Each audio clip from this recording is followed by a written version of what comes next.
الفيديو ده هيساعدك لو انت لسه محمل هودمود وعايز تستكشفه وتعرف ايه الحاجات اللي فيه. ده كورس صغير بيوريك ايه اللي انت هتلاقيه في البرنامج. رابط تحميل البرنامج في الوصف، وسيرفر ديسكورد الخاص بالبرنامج برضه في الوصف، وكمان سيرفر ديسكورد بتاعي هتلاقوه في الوصف. فنبدأ الشرح على طول. ده شكل البرنامج اول ما تفتحه. هنا البروجكت باث، المكان اللي فيه البروجكت نيم، الريزوليوشن والاف بي اس. اولا انا حابب احطه في المكان ده، تمام. ادوس سيلكت. طيب بروجكت نيم ممكن اسميه هودمود كراش كورس. الريزوليوشن هنا ممكن تخليه اي حاجه انت عايزها. لو عايزه مثلا اتش دي تخليه 1280 في 720، تمام. او لو مثلا عايزه بالطول فول اتش دي بالطول تخليه 1080 في 1920 كده. هو هيبقى يعني زي فيديو شورت او فيديو ريل طويل يعني للموبايل، بس احنا هنعمله فيديو فول اتش دي عادي. هنا برضو لو عايز تخلي الاف بي اس رقم معين انا هخليه 30 وهدوس create new project. طيب دي واجهة البرنامج زي اي برنامج تاني. البلاير في النص، المكان اللي بتشوف منه الفيديو، الملفات بتاعتك هنا، البروبرتيز بتاعت الكليب، او لو مثلا حطيت حاجة هنا يوريك تفاصيلها. بس عندك هنا بلاير، مثلا لو عايز تشوف البلاير بشكل كبير، عايز تعمل color correction هنا، عايز تعمل export. اول حاجة هغير الثيم، اروح على editor settings theme، واخليه مثلا dark، واخلي content scale اقل شوية كده مثلا، تمام كده. يعني شكل مختلف. انت طبعا ممكن تخليه مثلا custom وتعدل في الالوان براحتك، تعدل في البيس كولر في قد ايه اللون فاتح او قد ايه اللون غامق. وممكن مثلا تمام، ممكن انت مثلا تعدل هنا برضو اللي انت عايزه. خلي مثلا هنا ده لون احمر، اللي يعجبك، اللون اللي يعجبك. بس انا مش هروح على كاستم، اروح على اللي هو دارك، تمام، واخليه 0.9 الكونتنت سكيل وخلاص. نبدأ بالامبورت. لو عايز تحط ملف بتدوس على امبورت، بعد كده بتختار الملفات اللي انت عايزها، تمام. انا عندي الملفات دي فيديوهين وفيديو صوتي. عشان اختارهم كلهم بدوس على واحد وافضل دايس كنترول وادوس على الباقي، او مثلا ادوس على واحد وادوس شيفت واختار اخر واحد يحددهم لي كلهم. فاختارهم وهدوس اوبن، هيبدأ يعمل لي امبورت واحد وحطهم عندي بالفعل. هنا عشان تدوس على الفيديو عشان يوريك اسمه والمكان اللي هو محفوظ فيه في الكمبيوتر عندك، ودقته والحجمه وكل التفاصيل بتاعته. وهنا برضو نفس الكلام في الاوديو. وعشان تضيف فيديو تدوس على علامة الزائد هنا، فهتحطه على طول في التايم لاين. وعشان تشغله بتدوس سبيس وبس بقى عندك فيديو هنا. ولو دوست عليه في التايم لاين هيجيب لك البروبرتيز بتاعته، انك تعدل بقى البوزيشن والفيزيبيليتي وكل الحاجات دي. طيب هنبدأ بالتايم لاين. اول حاجة هنا عندك اد لاير لو انت عايز تضيف لايرات. وانا برضو لو عايز تشيل اللاير تدوس ديليت هنا، ديليت، تمام. وانا عشان تقفل يعني تعمل له هايد، تعمل اللاير ده هايد، ما تخليش اي حاجة تبان فيه، او تعمل له مثلا ميوت. يعني مثلا لو حطيت ملف الصوت هنا، يعني ملف الصوت بقى في اللاير رقم 1، لو شغلت هسمع الصوت، انما لو عملت كده مش هسمع الصوت. ونفس الكلام برضو هنا في اللاير بتاع الفيديو، لو عملت هايد وشغلت مش هشوف حاجة. نبدأ اول حاجة بمود. هنا في مود سيلكت، يعني لما تدوس على الكليب يعمل ايه. هنا لو دوست هيعمل سيلكت، تمام. فهو ده المود اللي شغال دلوقتي. لو عملت مثلا مود سبلت، لو اخترت مود سبلت هيخليني اقدر اقص الكليبس بشكل حر يعني، تمام، بالشكل ده.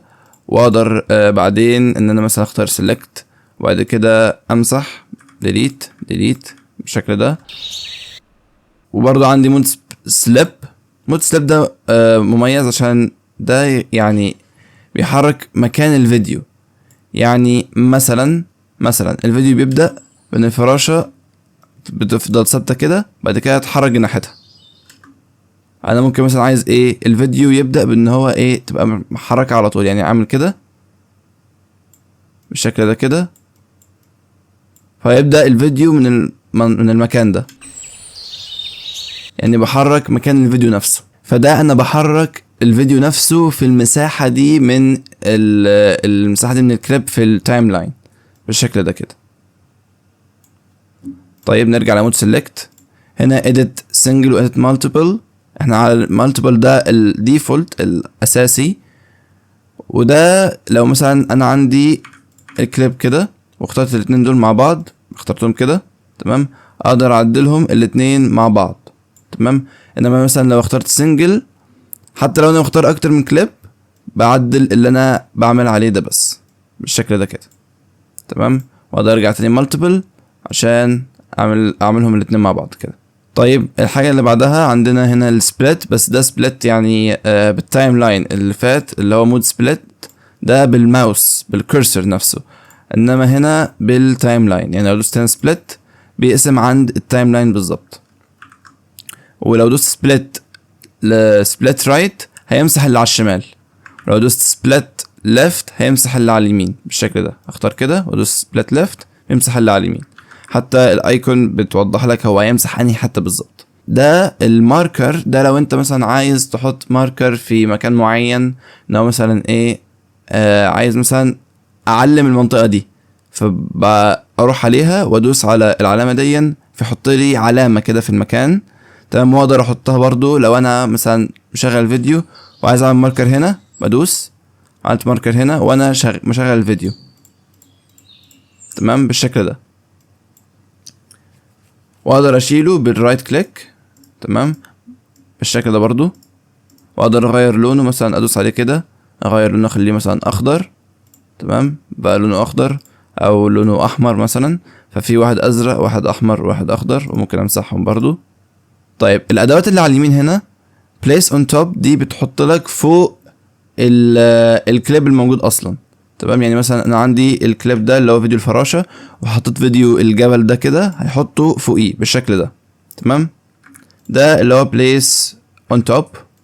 المود اللي بعده هو insert. لو انا مثلا عندي هنا فيديو الفراشة وعايز احط ده في مود الانسرت، لما احطه هو يعني زق فيديو الفراشة تمام وحط مكانه فيديو الجبل بالشكل ده. مرة كمان نرجع ده تاني، لو دوست كده بيقدم فيديو الفراشة ويحط مكانه فيديو الجبل.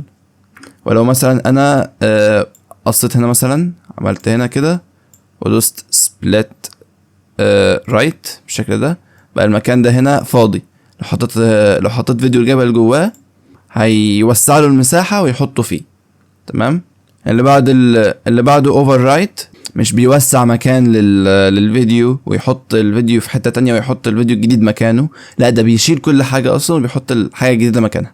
يعني مثلا هنا عندي فيديو الجبل تمام، فيديو الجبل بس، وعايز احط مكانه فيديو الفراشة، فاختار اوفر رايت وادوس فيحط مكانه، يشيل الجبل ويحط الفراشة تمام. حتى لو انا مثلا قصيت جزء هنا بالشكل ده، فلو مثلا حطيت مساحة فاضية هنا ودوست على فيديو الجبل هيشيل الجزء، يعني هيشيل الحتة اللي كانت في الفراشة هنا هيشيلها ويحط بدلها الفيديو بتاع الجبل. اللي بعده اللي هو fit to fill.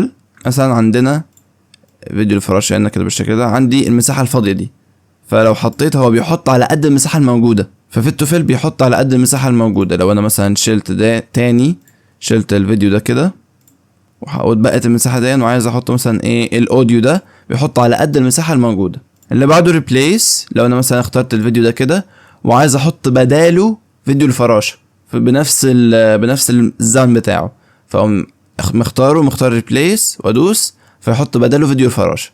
ونفس الكلام لو عايز اختار مثلا هنا فيديو الجبل بدل الفراشة، اختار ريبليس واختار الكليب، وبعدين ادوس هنا على اد واحط بداله فيديو الجبل. ولو عايز اتحرك في التايم لاين بدوس شيفت واتحرك كده بالسكرول. ولو عايز اعمل زوم ان وزوم اوت كنترول واتحرك بالسكرول برضو بتاع الماوس عشان يعني اعمل زوم ان وزوم اوت في التايم لاين نفسه. طيب عندنا هنا الادوات بتاعت السنابينج. اول واحد اللي هو سناب كيرسر اند تايم ماركرز. دي لو اخترتها بيعمل سناب مع التايم لاين تمام، يعمل سناب الكليب مع التايم لاين بالشكل ده تمام.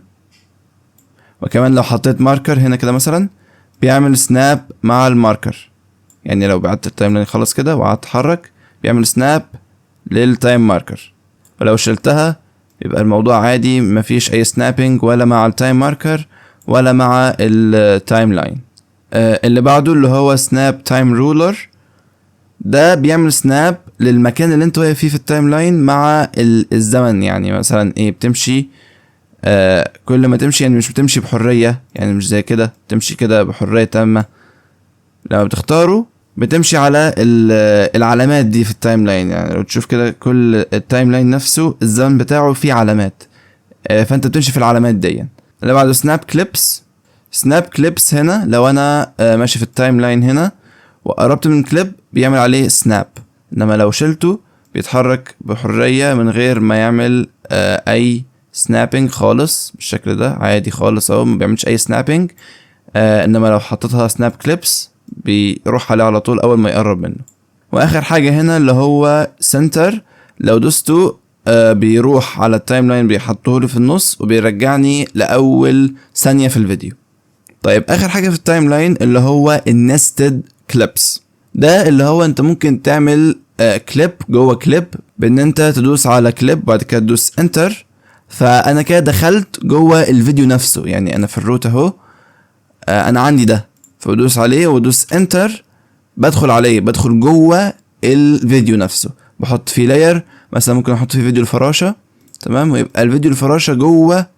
يعني مثلا ايه، اخليه كده، اقص منه الجزء ده كده، فيبقى اللحظة دي فيها فيديو الفراشة، بعد كده فيديو الجبل، عشان انا اصلا جوه فيديو الجبل. يعني ممكن امسح ده، تمام، في الاول بيجي فيديو الفراشة بعد كده فيديو الجبل، عشان انا جوه الفيديو الجبل نفسه حاطط فيه فيديو الفراشة في النستد كليب. ممكن مثلا احط الصوت جوه هنا، انا عامل هنا ريبليس، احط الصوت واطلع ويكون الصوت في الحتة دي بس جوه الفيديو نفسه، بعد كده يقطع تاني. طيب هنبدأ بقى نروح على البروبرتيز، نحط مثلا فيديو الجبل، تمام. عشان تفتح البروبرتيز بتدوس على الكليب في التايم لاين ويفتح لك البروبرتيز. هنا عندك هنا انك تعدل الترانسفورم، البوزيشن، يعني مثلا الاكس بروح هنا شمال، بروح كده يمين بالماوس، لما اعمل هنا كليك ودراج واحرك الماوس اقدر اتحرك كده بالشكل ده. او مثلا اكتب رقم، مثلا اكتب 500 فيروح 500، هنا اكتب سالب 500 يروح على الناحية التانية على الشمال. ممكن ادوس هنا اعمل ريست عشان ارجعه تاني لنقطة الصفر، نفس الكلام برضو في الواي، عملت 500 ينزل لتحت، سالب 500 يطلع لفوق، تمام، وصفر عشان يرجع تاني. هنا الروتيشن نفس الفكرة برضو، واقدر اخليه برقم او اخليه صفر. هنا السكيل على الاكس منفصل عن السكيل عن الواي، تمام. لو عملته بالسالب هيتقلب الفيديو بالشكل ده. لو عملته هنا سالب 1 وهنا سالب 1 اتقلب الفيديو خالص، تمام.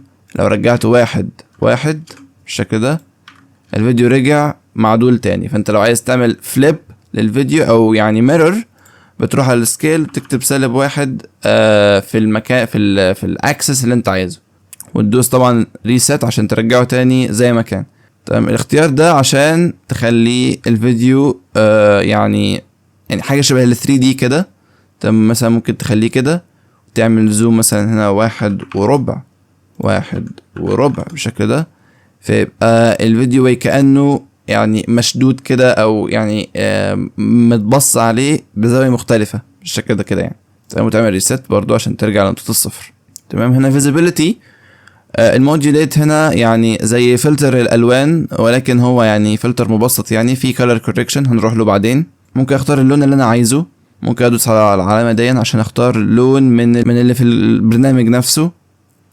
مثلا اختار اللون اللي هو الاخضر اللي في فيديو الفراشه بالشكل ده، فيبقى الفيديو مخضر شويه كده.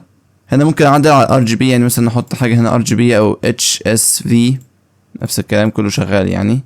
هنا عندك الاوباسيتي، قد ايه الفيديو واضح، هنا كده الفيديو مختفي تماما، هنا الفيديو ظاهر تماما، هنا نص، تمام. دي بالنسبة للاعدادات العادية البسيطة اللي في الفيديوهات. ممكن هنا تختار مثلا يعني افكت في الفيديو نفسه، هنا انا اقترح عليك ان انت يعني تختار كل واحدة وتجرب فيها شوية. فمثلا نختار حاجة زي مثلا كومب شيك، ده بيعمل لك شيك للفيديو بالشكل ده. طبعا ممكن تخليه ابطأ شوية. تمام. ودي اتوقع القوة بتاعته. تمام. فمثلا نخليه 5 مثلا، نخلينا 0.01. دي القوة ودي السرعة. فلو تلاحظ ان هو بيتحرك ولكن بصورة بطيئة جدا، ممكن نزوده شوية عشان يبان اكتر كده مثلا. فلو تلاحظ ان هو بيتحرك الفيديو ولكن بشكل ضعيف، مثلا نخليه 10 اهو بيتحرك. عندك هنا برضو افكتات تانية، مثلا في هنا برضو حاجات للانيميشن، مثلا فيد، ده عشان في يعني فيد ان وفيد اوت. لما تبدأ يعمل فيد ان، لما تنتهي برضو يعمل فيد اوت بالشكل ده كده كده. تمام. ممكن تختار يعني قد ايه الزمن بتاع الفيد ان نفسه كده. ممكن تفعله او تشغله، يعني تشغله وتوقفه من هنا. نفس الكلام برضو بنفس الحاجات بالظبط في الاوت. وده كيرف تعدل عليه في ازاي يعني الفيد ان بيشتغل. هنا لينير، يعني هنا ثابت، بيمشي بشكل ثابت. ممكن مثلا اخليه يبقى بالشكل ده كده. تمام. هعمل مثلا اي حاجة هنا كده بالشكل ده، فيبقى يعني طالع ونازل كده. فلما ابدأ يعمل كده. ممكن مثلا اخليه حاجة مثلا زي ايه، يبدأ كده مثلا. تمام. ممكن اخليه مثلا حاجة زي كده في الكيرف، فمثلا يبقى بطيء جدا في البداية، بعد كده يعمل افكت بسرعة بالشكل ده. تمام. ممكن اخليه كده شوية. تمام. نفس الكلام في الاوت. فدي افكتات موجودة، ممكن تجربها انت بنفسك، مش هنشرح كل واحد بالتفصيل. انت يعني حط لك اي واحد وجرب شوية لحد ما تلاقي الافكتات المناسبة ليك. عندك هنا ايمج، هنا الحاجات اللي ليها علاقة بصورة الفيديو نفسها، افكتات ليها علاقة بالفيديو نفسه. مثلا في هنا بلور، مثلا تعمل جاستشن بلور. وهنا قد ايه البلور ده قوي، مثلا نخليه حاجة زي كده. طبعا هتحس ان هو مش احسن حاجة، تزود الكواليتي. تمام. ويبقى البلور شغال معاك زي الفل بالشكل ده كده. البلور شغال معاك. في هنا حاجات برضو ليها علاقة بالاكسبيرينس بتاعة الفيديو. ممكن تختار كده وتعدل في مثلا ده، لو هو مثلا لما يبقى فيه كاميرا وتبقى موجهة لشعاع، مثلا شعاع نور او شعاع الشمس، بيبقى ده الافكت فيها. ممكن تحطه. تمام. وتغير شكله وتغير اللون بتاعه. يعني مثلا المكان نفسه فين، يعني مثلا تخلينا كده، مثلا لو خليتها 1000. ده sun position، يعني وكأن الشمس جاية منين. نقول مثلا ان هي جاية من على الشمال هنا كده، يعني زي ما انت شايف كده في الضوء بتاع الشمس جاي من الشمال. فنخليه مثلا -100. تمام. او -300. تمام كده منطقي شوية. تمام. ونخليه كده مثلا ايه -200 كده كده، وكأن الشمس هنا وجاية كده على الكاميرا او على الفيديو يعني. تمام. ونقلل مثلا الوضوح بتاعها شوية، فبقى بالشكل ده.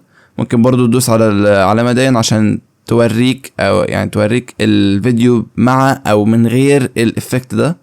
تمام. عندك افكت تاني اللي هو مثلا جلو، وده قد ايه فيه لمعان في الفيديو نفسه. هنا الباور بتاعه قد ايه هو الافكت قوي. تمام. ممكن تخليه كده مثلا وكأن في حاجة منورة. تمام. يعني لو في حتة منورة بيزودها قوي. في عندك الكواليتي برضو. وعندك هنا الكالر، ممكن تخلي مثلا لون احمر، اخضر، ازرق بالشكل ده. فيعمل برضو افكت حلو يعني للفيديو. تمام. اخر حاجة معانا هتلاقي مثلا هنا في حاجات زي مثلا سينماتيك. تروح على فينيت، ده مثلا ايه، لو بيعمل لك الحواف السوداء دي في الفيديو. تمام. بالشكل ده كده. وممكن تختار السموذنس والراوندنس تمام بالشكل ده. ممكن تختار اللون بتاعه كمان، يعني مثلا اخليه ابيض او اخليه احمر او اخليه ازرق زي ما احب، بس هو طبعا بيكون اسود يعني في معظم الحالات. تمام. وممكن برضو تخفي الافكتات زي ما قلنا، فانت ممكن تخفي ده وتشغله وتجرب الحاجات مع او بدون الافكتات. ممكن تشيلها خالص كلها وتشوف الفيديو على اصله. هو كان كده طبعا، هو احنا عاملين معدلين في اللون هنا، رجعه تاني ابيض. تمام. هو ده كان الفيديو الاصلي. تمام. مع الافكتات خليناه كده ماشي بالشكل ده، خليناه كده. ممكن برضو نعدل عليه زي ما احنا نحب، ولكن انا برضو اقترح عليك ان انت تجرب بقى كل الحاجات دي وتقعد تعدل وتشوف. في الكالر نفس الكلام، انت هنا لو عايز تعمل كالر كوركشن، ودي هنروح لها في الكالر كوركشن. فانا مثلا ممكن اعمل مثلا اللي هو الوايت بالانس، واعدل في الوايت بالانس اخليه مثلا مصفر او مزرق، الوايت بالانس الطبيعي اللي احنا عارفينه، التنت بتاعه كمان. ولو عايز اختار كيرف تمام للاحمر او للاخضر وكده. تمام. ممكن نروح بقى على خانة الكالر كوركشن. تمام. يبقى الشكل ده معايا. ممكن برضو تحط حاجات غير الوايت بالانس، مثلا اللي هو التون، تعدل الاكسبوجر والكونتراست وتزود الهايلايتس الشادوز بالشكل ده، تعدل عليه براحتك. تمام. فمثلا عشان يعني نظبطه بقى ممكن نعمل ريست لكل حاجة. ده الفيديو في البداية، هنحاول نعدله ونظبطه كده ونخليه بشكل احسن بالكالر كوركشن.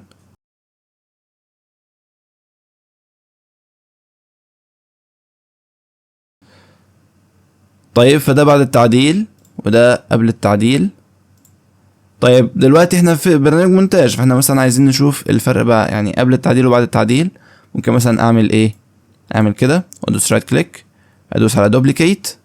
تمام. اختار ده واحركه كده. فانا عايز احطه في نص الفيديو بالظبط، فهو الفيديو 1920، فانا عايز نوصل 1920، فاكتب هنا 1920 على 2 فيجيب لي النص بالظبط. تمام. فده الفيديو هنا اهو. مثلا هروح على ده واخفي الافكتات اللي هنا. تمام. واشغل. فانا كده عملت الفرق ما بين الفيديو اللي على اليمين والفيديو اللي على الشمال بالكالر كوركشن وغير الكالر كوركشن. طيب نرجع تاني للديفولت. دلوقتي هنشرح ايه هي الكي فريمز. لو انا عايز اعمل كي فريم، مثلا عايز اخلي الفيديو يبدا بالكالر كوركشن، باللقطه بتاعت الكالر كوركشن اللي فوق، بعد كده تروح يمين فيبقى بنفس التقسيم اللي احنا عملناها قبل كده، يبقى بالشكل ده كده. تمام. يبقى بالنص كده، بس ايه ما يبداش كده ولا يعني يحصل كده مره واحده، لان عايز اعمل ايه ترانزيشن. فارجع ده تاني لصفر، وهعمل مثلا كي فريم هنا. تمام. هنا هقول له يعني دي كانها ايه بدايه التغيير هنا، فهنا صفر. تمام. امشي هنا شويه وادوس كي فريم تاني واخليها 960، فيبقى كده في النص. لو كده ابدا بقى اشغل، يمشي معايا بالشكل ده. طبعا هو الانتقال غريب شويه، الانتقال سريع جدا، ده بسبب الكيرف بتاع الكي فريم. لو انا عايز اعدله بدوس على كنترول جي. تمام. بختار الكليب وبعدين ادوس كنترول جي عشان يجيب لي الجراف نفسه، فبفتحه فبيجيب لي الجراف. تمام. لو انا عايز اعمل زوم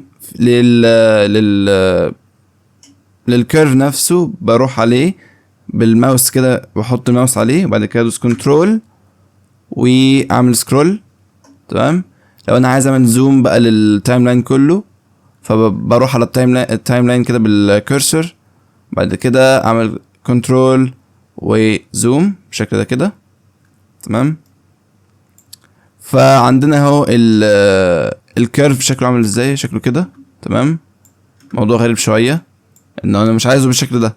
لو انا رحت بقى على الكي فريم نفسها ودوست رايت كليك، الانتربوليشن اوبشن ده اللي هو ازاي يعني ايه هو الترانزيشن او شكل الترانزيشن عامل ازاي. لو اخترت كونستانت كده ولا كاني عملت كي فريم كده، يعني عملها لي مره واحده كده. تمام. ده كونستانت. احنا طبعا مش عايزين كده، احنا عايزين ترانزيشن. فمثلا اختار لينير، ده اللي هو خطي وما فيهوش اي يعني مثلا ايه ساين او كده، فلو دوست كده بيمشي بالشكل ده لينير. تمام. ممكن اختار حاجه مختلفه مثلا اللي هو ايست ان اوت. تمام. ده اللي هو يعني ايه زي الساين كده، لو شغلت بيمشي بالشكل ده. تمام. يعني في مختلف عن اللينير شويه. تمام. لو مثلا اخترت حاجه مثلا ايه اقوى شويه، يعني مثلا اللي هو الاكسبو ان اوت. تمام. هو نفس الافكت بس اقوى شويه. تمام. هيمشي كده مختلف عن اللينير. طبعا كل ده كان مختلف عن اللينير. ممكن مثلا اختار اللي هو الاستيك بالشكل ده كده. ماشي. ده الالاستيك. وفي اللي هو مثلا الباونس. تمام. في ده طبعا في موقع اسمه easings.net هحطه لكم في الوصف. في الايزنجز دي كلها وفي جرافس دي كلها، لو انتوا عايزين مثلا ايه تشوفوا الجرافس كبريفيو قبل ما تعملوها يعني في هودمود او تعملوها في اي مكان يعني. فالايزنجز موجوده، الايزنجز موجوده والرابط بتاعها في الوصف. طيب عشان اعدل في الكنترول مود هنا اختار انتربوليشن وبعد كده بيزير. تمام.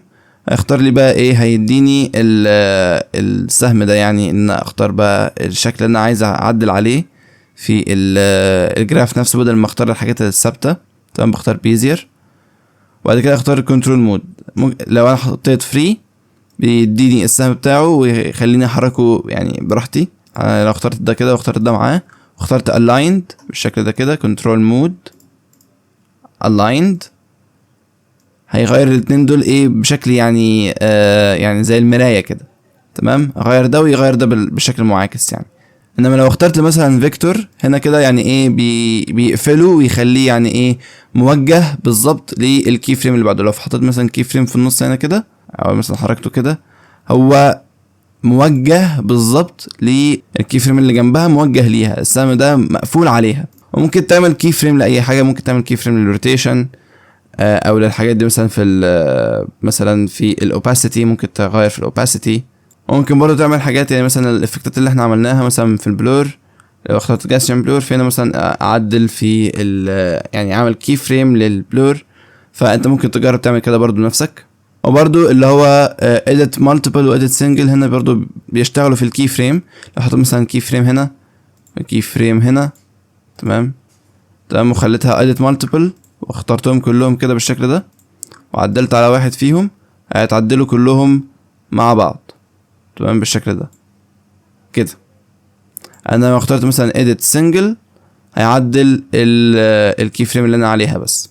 تمام. فنرجع نعدل كل حاجه تاني من الاول، نرجع نظبط كل الكلام ده تاني.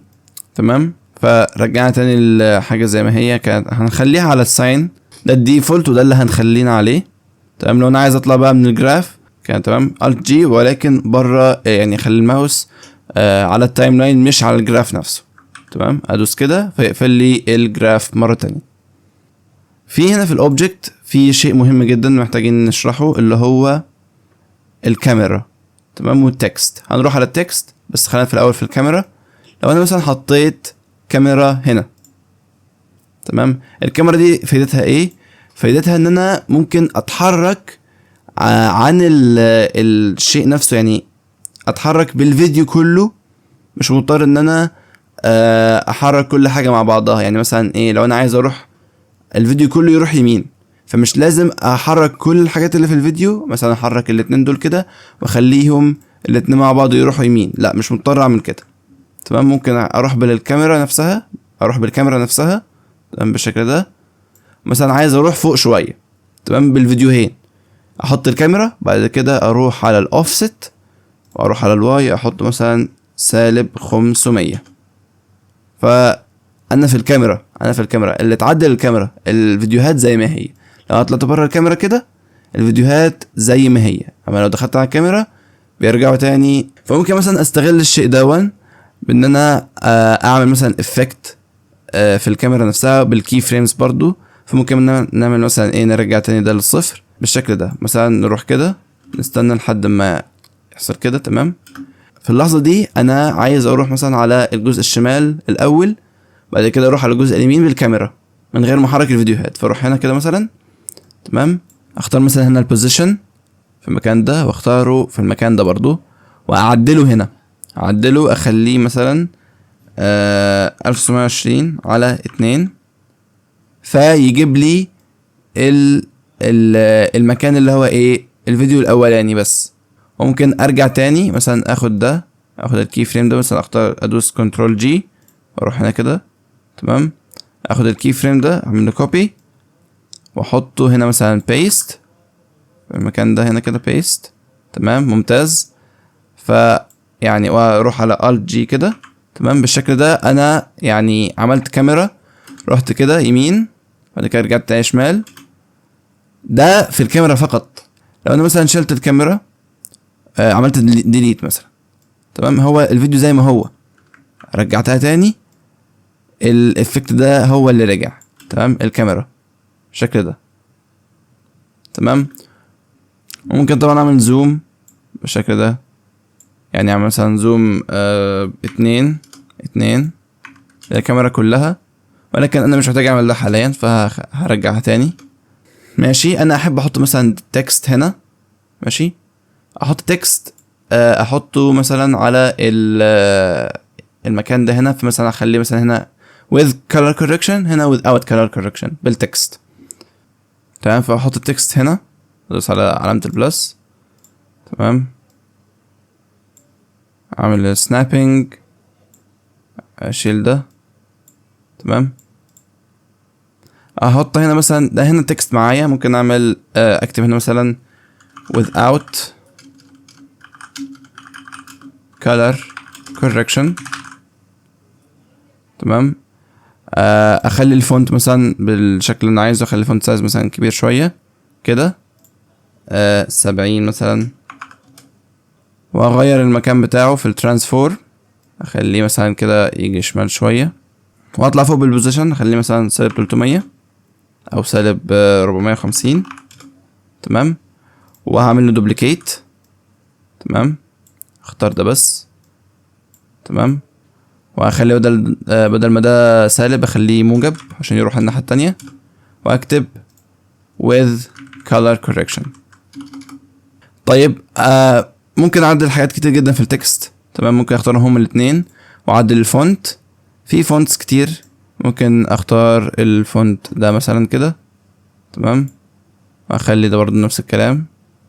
انا عشان اخترت edit single فاعدل لي واحد بس، فانا هروح على edit multiple، ماشي. اختارهم هما الاتنين بالشكل ده، واخلي الفونت جورجيا كده، فاخليه بالشكل ده. طيب ممكن اغير اللون بتاعه هنا، لو انا عايز اعمل له اخليه بولد، تمام. هنا البولد بالرقم، يعني مثلا اعمل له كده فيبقى بولد قوي كده، مثلا يبقى رفيع شويه، تمام. فمثلا اخليه بولد تكه زياده.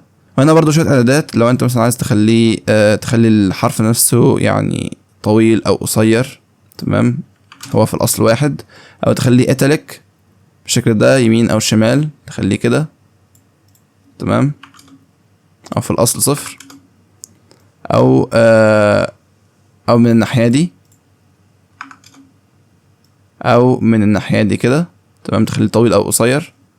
ممكن تعمل هنا اوتلاين، لو عملت مثلا كده يعمل لك اوتلاين هنا كده. عملت مثلا الاوتلاين 5 باللون الاسود، ممكن طبعا اغير الاوفست بتاعه، او اغير اللون بتاع الاوتلاين نفسه، اخليه مثلا لونه رمادي شويه، او اخليه ازرق غامق مع رمادي، يعني اللون ده. ممكن تعدل برضو بالار جي بي لو انت عايز. ممكن برضو احط شادو، مثلا اعمل شادو كده مثلا بالشكل ده، تمام كده. مثلا اعمله بكواليتي عالي عشان يعني يدي طبقات اكتر.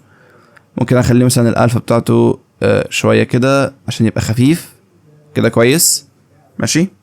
ممكن برضو تكتب بالعربي، يعني مثلا ممكن اخلي بدل ده يعني مثلا اكتب بدل without color correction اكتب بدون تصحيح الوان. انا طبعا عدل الناحيه التانية عشان اعمل edit multiple ومختارهم هما الاتنين، واكتب مع تصحيح الوان بالشكل ده. وممكن اغير الفونت، بدل اخليه جورجيا ممكن اخليه مثلا حاجه عربيه، مثلا اختار التكست مثلا ده، تمام. اختار كمان في الناحيه التانية نفس الفونت كده، تمام. فبقى الفونت موجود، مثلا اعدلهم الاتنين اخليهم طوال كده. فبعد الفيديو النهائي ممكن نبدأ ونشوف. تمام، وحرك الكاميرا، التكست بيتحرك مع الفيديو، الكاميرا بس هي اللي بتتحرك، الفيديو كله زي ما هو.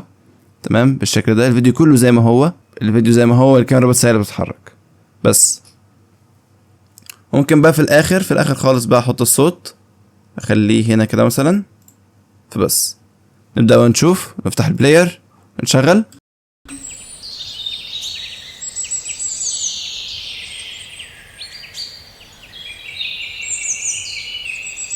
وبس.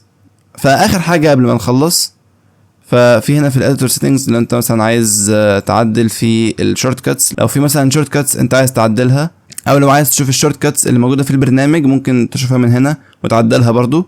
حاجه برضو كمان، لو انت مثلا عايز تعمل، لو انت مثلا عندك شاشتين وعايز تحط البرنامج على الشاشتين، نعمل بس سيف، بتدوس كده ونسمي مثلا اللاي اوت تو سكرين لاي اوت، وتدوس اكسبت. هنا بعمل لك لاي اوت جديده. ممكن مثلا امسك حاجه مثلا كده واشدها، بقى معايا التايم لاين. ممكن احطه مثلا في الشاشه التانية، او يعني مش هتشوف الشاشه التانية، ولكن انا مثلا احطه في الشاشه التانية عندي هنا كده، او ان انا مثلا احط التايم لاين هنا كده. انا عايز التايم لاين فوق والفيديو تحت مثلا، وممكن اخد ده مثلا ايه اشده كده. تمام، واحطه هنا. طبعا بوظت الدنيا على الاخر، عكست كل حاجه. تمام. لو انا عايز ارجع للديفولت بدوس على الديفولت يرجع تاني، ولو رحت على اللاي اوت اللي انا عملته بيرجع تاني اللي انا عملته. طبعا يعني اللاي اوت ده مش عاجبني خالص، فهعمله ديليت وارجع تاني لللاي اوت اللي انا عايزه. ممكن بقى في الاخر اشيل بقى الزيادات دي، اشيل هنا كده واشيل، اختار دول مع بعض واشيلهم. تمام، فيبقى الفيديو يخلص هنا كده. عايز بقى اعمل اكسبورت للفيديو ده، فادوس على اكسبورت. هنا لو بقى عايز تعمل اكسبورت للفيديو بتسميه هنا الفايل نيم، بتسميه مثلا اي حاجه انت عايزها، فاينل فيديو مثلا، وهنا تختار هو المكان بتاعه فين، الباث هيتعمل له اكسبورت فين. هدوس سيلكت كارنت فولدر. هنا عندك اعدادات زياده انت عايز الفيديو يطلع ازاي، بس ممكن تسيب كل حاجه على الديفولت وتحط MP4. طبعا لو انت مثلا عايزه فيديو عادي او فيديو يوتيوب مثلا فتحطه MP4 والكوديك H264. ده كويس لليوتيوب، او هو الديفولت، خليك على الديفولت يعني. او لو عايز تعدل براحتك يعني، ولكن يعني ايه، لو انت عايز فيديو سريع او بسيط خليه زي ما هو وبس، وتدوس ريندر. بس هنا هيجيب لك التحميل وهيجيب لك الفيديو نفسه. تمام، الفيديو خلص معانا خلاص.